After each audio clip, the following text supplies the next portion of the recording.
My name is Steve Moser, originally from St. Louis, Missouri, by way of Texas, and now I'm a Florida cracker.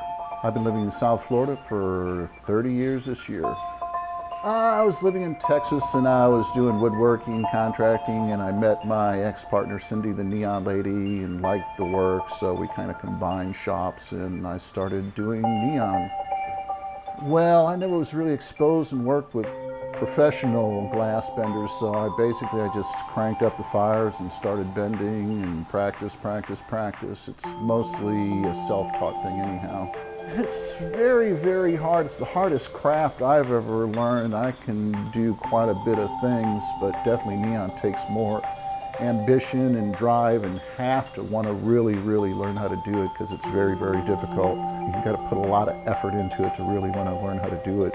When you're starting out, you do a lot of burns and swearing out. There's always an aloe vera plant around handy in the early days. Well, you have a pattern which you start out with, either created by you or the customer, and then pick your colors, your tubing diameter, depending on the size of the piece. And then you'll start creating the piece, making it backwards, basically, upside down, face down, so the face is smooth once you've got the finished piece.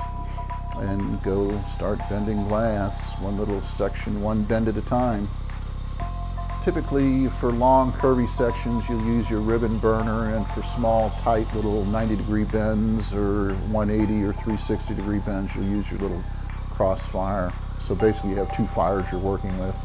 Bombarding basically is cleaning the tubes and gassing the tubes and processing the tubes. It really hasn't changed much in 100 years, really. The equipment has gotten nicer and better, but you're still doing the same basic process.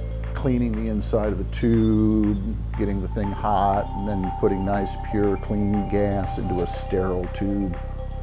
You have good days and bad days. When everything's going smoothly, then it's not bad, but there are days when you wish you were doing something else. Miami grew up on neon. South Beach.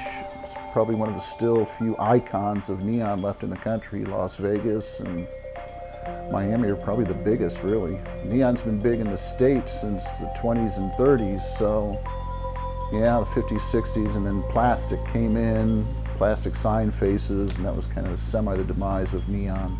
Originally, neon was primarily for the sign business, but more and more people started doing it for art, probably even since I've started doing it in the past 20, 30 years, gotten more and more leaning towards art rather than commercial signage now. Oh, I do high-end events, I do nice retail spots, I do a lot of Art Basel artwork. I did the big Andrea Bowers artwork on the side of the Pan Museum that's still there now. Just anything for anybody. It's fun for one, and I haven't hit the lotto yet, but I would still always do glasswork just because it's a fun thing to do, money aside. That's fun, creative work.